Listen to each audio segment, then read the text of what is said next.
क्या आपने अंधा कानून फिल्म देखी है? आजीवन कारावास से बचने के लिए भोपाल के एक कैदी ने जेल जाने से बचने के लिए इसने फिल्म अंधा कानून जैसी स्क्रिप्ट को हूबहू नकल कर डाला। जुर्म की दुनिया वाकई अजीब है। कई बार जो दिखता है असल में होता नहीं, और कई बार जो होता है असल में नहीं दिखता। यह कत्ल की कहानी भी कुछ वैसी ही है। जिस शख्स की मौत होती है मौके से उसकी लाश भी मिलती है और सुसाइड नोट भी मिलता है। वहाँ से मौत के सबूत भी मिलते हैं और मौत की वजह भी। इन सभी को देखकर पुलिस भी मान लेती है कि ये आत्महत्या का ही केस है। लेकिन जब पोस्टमार्टम रिपोर्ट पुलिस के हाथ आती है तो पूरी घटना ही बदल जाती है। अब पुलिस फिर से तफ्तीश शुरू करती है। फिर जो कहानी सामने आती है तो उसे जानकर पुलिस भी दंग हो जाती है। मध्य प्रदेश के एक बेहद ही सस्पेंस थ्रिलर मर्डर मिस्ट्री की सच्ची कहानी आपको इस वीडियो के माध्यम से सुना रहा हूँ। इस कहानी को सुनने से पहले एक बार फिर आपसे गुजारिश करता हूँ कि एक लाइक करें, और जो हमारे चैनल पर पहली बार आए हैं वो चैनल को ज़रूर सब्सक्राइब कर लें। मध्य प्रदेश की राजधानी भोपाल की सेंट्रल जेल से पैरोल पर निकले कैदी को लौटना था। 14 दिन की पैरोल पर जाने के बाद जेल प्रशासन को भी उसके लौटने का इंतज़ार था। तभी जेल प्रशासन को लोकल पुलिस से एक सूचना मिलती है। सूचना थी कि उस कैदी की मौत हो गई। हत्या के केस में उम्र कैद की सज़ा मिलने और जेल की ज़िंदगी से परेशान होकर उसने घर में ही आत्मदाह कर लिया। लोकल पुलिस ने बताया कि कैदी ने एक सुसाइड नोट भी छोड़ा है। हैंडराइटिंग भी उसी की है और मौत की वजह भी बताई है। इसलिए अब उसके शव का पोस्टमार्टम कराकर केस को बंद करने की तैयारी है। ये जानकर जेल प्रशासन भी उस कैदी के केस को बंद करने के लिए लोकल पुलिस के फाइल रिपोर्ट का इंतज़ार करने लगा। जिस कैदी की मौत हुई थी उसका नाम था राजेश परमार। उम्र करीब 34 साल। वह मध्य प्रदेश के भोपाल के नीलगढ़ एरिया के हरिनगर में रहता था। इस पर साल 2014 में एक हत्या का आरोप था। उसी केस में इसकी गिरफ्तारी हुई थी। साल 2016 में उसे कोर्ट ने आजीवन कारावास की सज़ा सुनाई थी, जिसके बाद से ही वो जेल में ही था। उसी समय राजेश के पिता की मौत हो गई थी। इसी वजह से उसे 14 दिनों की पैरोल मिली थी। इसलिए 15 जून को वो पैरोल पर बाहर आया था।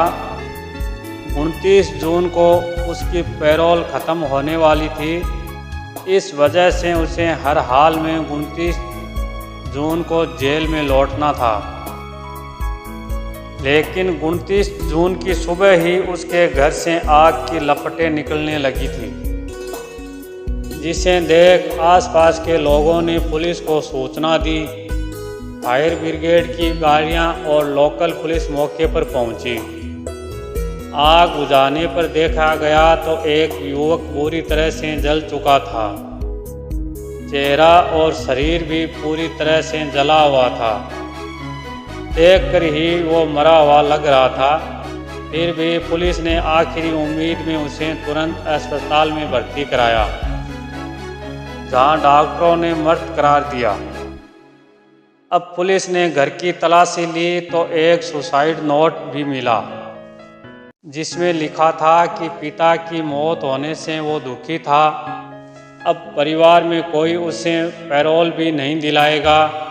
इस वजह से वो अब दुनिया से निराश हो चुका है, लिहाजा वो आग लगाकर आत्महत्या कर रहा है। इसके लिए कोई दूसरा जिम्मेदार नहीं है।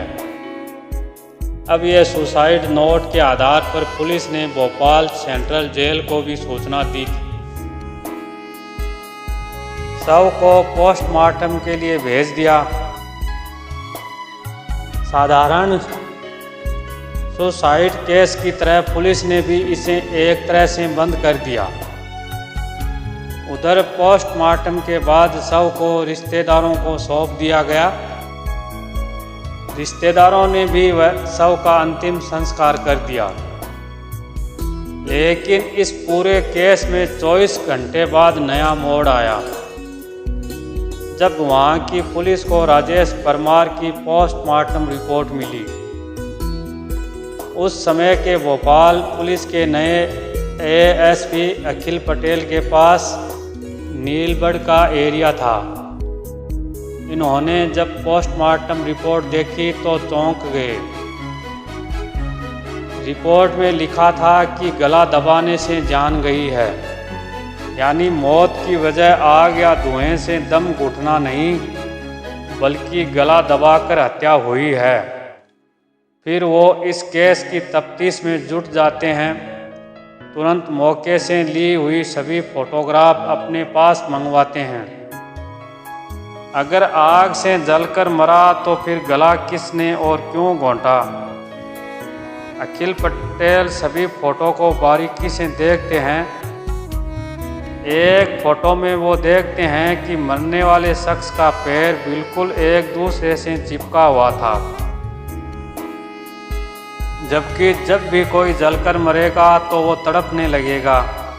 फिर उसके पैर एक दूसरे से चिपकने के बजाय अलग अलग होने चाहिए, लेकिन इस केस में ऐसा नहीं था। दूसरी तस्वीरें भी देखते हैं, उनसे पता चलता है कि उस शख्स का चेहरा और सीने वाला हिस्सा ही पूरा जला था, जबकि हाथ और पैर ज़्यादा जले नहीं थे और अजीब तरीके से मुड़े भी थे। इससे शक यही होता है कि कहीं हाथ और पैर बंधे तो नहीं थे, जिस वजह से ऐसा हुआ। अब इसका पता लगाने के लिए वो पुलिस अधिकारी पूरी टीम के साथ मौके पर जाते हैं। घटनास्थल को बारीक से देखते हैं, फिर आसपास के लोगों से पूछताछ करते हैं तो पता चलता है कि एक दिन पहले जब राजेश परमार के साथ 1 या 2 लोग भी देखे गए थे। अब पुलिस इस केस की फाइल को बंद करने की जगह फिर से खोलती है, जांच शुरू करती है।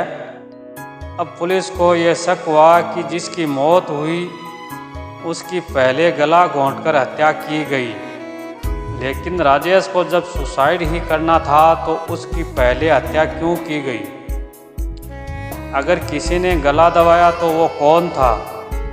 अब पुलिस के सामने ये भी सवाल था कि कहीं ऐसा तो नहीं कि मरने वाला राजेश ही ना हो। अगर ये राजेश नहीं है तो फिर कौन था?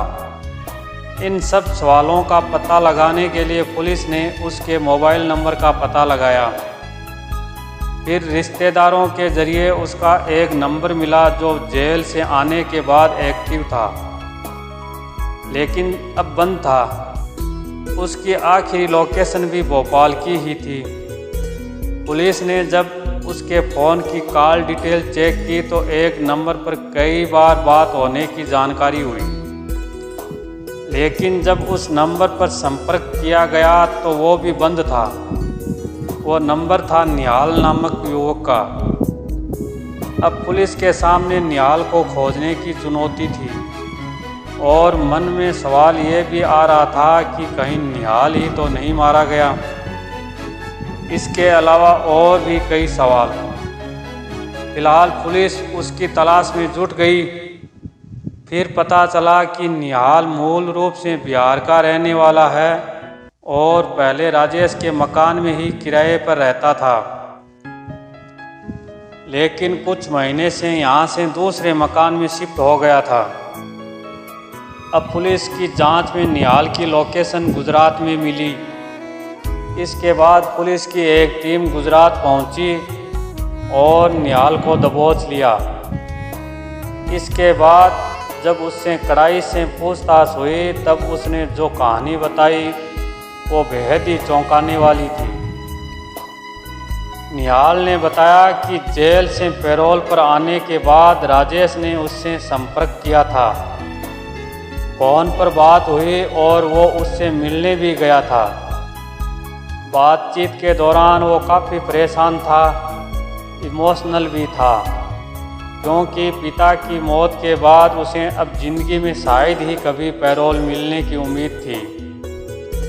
इसलिए उसने सोचा था कि वो दुनिया की नज़रों में हमेशा के लिए मर जाए और असल में ज़िंदा भी रहे। इसके लिए उसने कुछ क्राइम सीरीज़ देखी थी, जिसके बाद एक खौफनाक आइडिया अपनाया। इसके लिए उसने घर में ही रहने वाली एकमात्र माँ को पूजा के बहाने 23 जून को ही बाहर भेज दिया था। इसके बाद राजेश साजिश रची कि 29 जून को पैरोल ख़त्म होने के बाद भी उसे जेल नहीं जाना पड़े, इसलिए 28 जून को ही किसी दूसरे शख्स को अपनी जगह मारकर दूर कहीं चले जाने की तैयारी में जुट गया। इस काम में मदद के लिए उसने मुझे बुलाया, लेकिन मैंने साफ मना कर दिया। इसके बाद उसने 1 लाख रुपए का लालच दिया और कुछ पैसे एडवांस भी दिए, इसलिए उसके झांसे में आ गया। इस तरह 29 जून को पैरोल ख़त्म होने से ठीक एक दिन पहले यानी 28 जून को ही हम दोनों की मुलाकात हुई।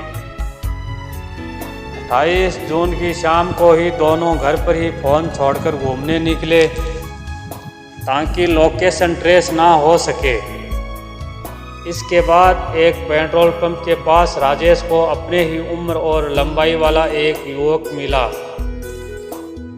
उस युवक ने अपना नाम राजू रेखवार बताया था और दोनों फिर बातचीत करते हुए दोस्त बन गए। बातों ही बातों में दोनों ने राजू और को घर पर पार्टी करने और शराब पीने के लिए तैयार कर लिया। राजू मजदूरी करता था, इसलिए खाने और शराब के लालच में तुरंत तैयार हो गया। राजू भी दोनों के साथ राजेश के घर पर आ गया। यहाँ पर राजू को इन दोनों ने खूब जमकर शराब पिलाई। जब उसने अपना होश खो दिया तभी राजेश ने उसकी गला दबाकर हत्या कर दी। इसके बाद उसके हाथ और पैर को रस्सी से बांध दिया ताकि अगर जिंदा भी हो तो आग से बच ना सके। हाथ पैर बांधने के बाद उसे फर्श पर लिटाया और घर में रखी किताबों को उसके ऊपर डाल दिया। फिर राजेश ने खुद ही एक सुसाइड नोट लिखा और उससे कुछ ही दूर पर रख दिया ताकि वो सही सलामत पुलिस को सुसाइड के सबूत के रूप में मिल जाए। इसके बाद दोनों ने बाइक से निकाला हुआ पेट्रोल भी डाल दिया ताकि आग से वो पूरी तरह से जल जाए। क्योंकि घर का दरवाज़ा बाहर से बंद होने पर साजिश का शक हो सकता था, इसलिए दोनों ने घर के दरवाजे को अंदर से बंद किया और छत के रास्ते बाहर निकल आए। इसके बाद खिड़की से माचिस जलाकर तीली को अंदर फेंक दिया। इस तरह जब आग की लपटें बढ़ गई तब दोनों एक साथ वहां से फरार हो गए थे। साजिश के तहत राजेश ने निहाल का एक पुराना सिम कार्ड सिर्फ लिया और साउथ इंडिया में चला गया। वहीं निहाल गुजरात आ गया था। अब पुलिस ने निहाल की कहानी की सच्चाई का पता लगाने के लिए उस मृत युवक के बारे में पता लगाया तो ये सच निकला। क्योंकि राजू रेकवार की पत्नी ने 28 जून की रात में ही लोकल पुलिस में गुमशुदगी की शिकायत दी हुई थी। इसके अलावा पुलिस को राजेश के घर से राजू की चप्पल भी मिली थी, जिससे उसकी पत्नी ने पहचान लिया था। यह जानकर पुलिस अब जांच में तेजी से जुट गई। चेन्नई में भोपाल पुलिस ने लुंगी पहन और तिलक लगा राजेश को ऐसे दबोचा। अब पुलिस को पूरी कहानी समझ में आ गई थी, लेकिन जब तक राजेश आंखों के सामने नहीं आ जाता तब तक जांच अधूरी ही थी। अब पुलिस को यह यकीन था कि आज नहीं तो कल राजेश किसी भी तरह निहाल से संपर्क जरूर करेगा। राजेश भी निहाल का एक पुराना सिम कार्ड ले गया था। इस तरह अगले ही दिन आखिरकार राजेश का फ़ोन निहाल के पास आ ही गया। पुलिस की मौजूदगी में ही निहाल उससे बात करने लगा। राजेश ने वहाँ के हालात के बारे में पूछा कि कुछ गड़बड़ तो नहीं है। निहाल ने बताया कि कोई गड़बड़ नहीं है, पुलिस को कुछ पता नहीं चला। इसके बाद राजेश ने कहा कि चेन्नई में उसे कुछ मदद चाहिए, अगर कोई दोस्त हो तो बताना। इस पर निहाल ने कहा कि वो उसे जल्द ही बताएगा। इसके बाद फ़ोन कट हो गया। अब पुलिस ने भी राजेश को पकड़ने के लिए पूरी फिल्मी कहानी रची। इसके तहत पुलिस के कुछ लोगों को चेन्नई भेजा और उन्हें लोकल बनकर राजेश से मिलने के लिए बोला।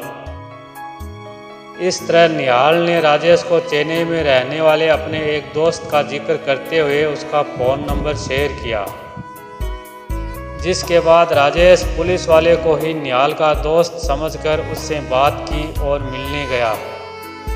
जैसे ही राजेश ने लुंगी और माथे पर तिलक लगाए दो युवकों को निहाल का दोस्त समझकर मदद मांगने पहुंचा, तभी उसे पकड़ लिया गया। इस तरह पुलिस ने एक ब्लाइंड मर्डर केस का खुलासा करते हुए 8 जुलाई 2019 को पूरे केस को मीडिया के सामने लाया था। इस केस के बारे में खुद IPS अधिकारी अखिल पटेल कहते हैं कि ये केस कानून की आंखों में धूल झोंकने वाला था, लेकिन जब बारीकी से केस की जांच हुई तो पूरा सच सामने आ गया। इसके बाद राजेश फिर सलाखों के पीछे भेज दिया गया। धन्यवाद दोस्तों, ये कहानी आपको कैसे लगी कमेंट करके ज़रूर बताना।